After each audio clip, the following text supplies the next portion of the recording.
Hey everybody, Who's Your Jedi here with another review for you. This time I'm talking episode 23 of Avengers Assemble called One Little Thing. And I think you might be able to guess by the tone of my voice, I really did not dig this episode at all. This is another one of these really just flat out, almost embarrassing episodes of the show. Now, I know, the show is meant for like 10-year-old kids, but still, I mean, even if I was 10 years old watching this, I'd really feel like I was being talked down to by the writers. Like I said, it just feels like a sitcom. And while the Avengers are certainly workable in terms of comedy, this doesn't even feel like a good episode of a sitcom. This feels like a episode of a bad sitcom, or even worse, a bad episode of a good sitcom that's gone on a couple of seasons too many. And I mean, the whole thing with the Hulk at the end turning into Godzilla, I was just like, oh god, everything here is just the laziest possible writing you could imagine.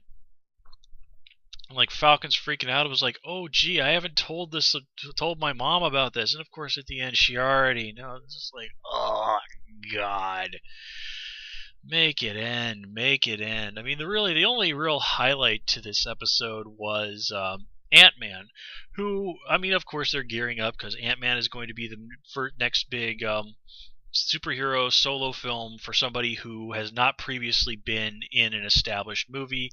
You know, they've got Paul Rudd as the lead character. So, of course, it makes sense that they're going to want to start to play him up. And I like how Ant-Man and Hawkeye don't get along because, well, let's say that Hawkeye has some experience using PIM particles. Let's just put it that way. But again, aside from a few highlights like that, this episode just not to mention how extraordinarily reckless are the Avengers for fooling around with this stuff that could potentially destroy the world. And it's just like, seriously, Falcon, you're doing stuff that could potentially destroy the world, and you can't like just go and turn off your phone or call your mom and say, hey mom, something's come up at work, can you come by another day? Like, oh, nope, can't do it. There's really not much else to say about this episode. Ant-Man's cool, everything else pretty much stunk on ice.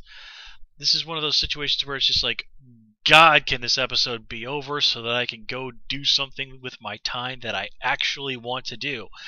I mean, going and cleaning my cat's litter box would be more entertaining and enjoyable than this. And that's something I still actually have to do today. So, yeah, guys, that's all I have to say about this episode. I'm glad I'm not going to be reviewing. If this show gets to season 2, definitely I am not reviewing that one. I think this is pretty well the end of the line for me in this show. But I will stick it out to at least see the season finale. I don't know if I'm going to have time to review it. I've got some big stuff going on in my life. But anyway, I don't want to even think about this episode anymore. Until next time, take care and have a good one.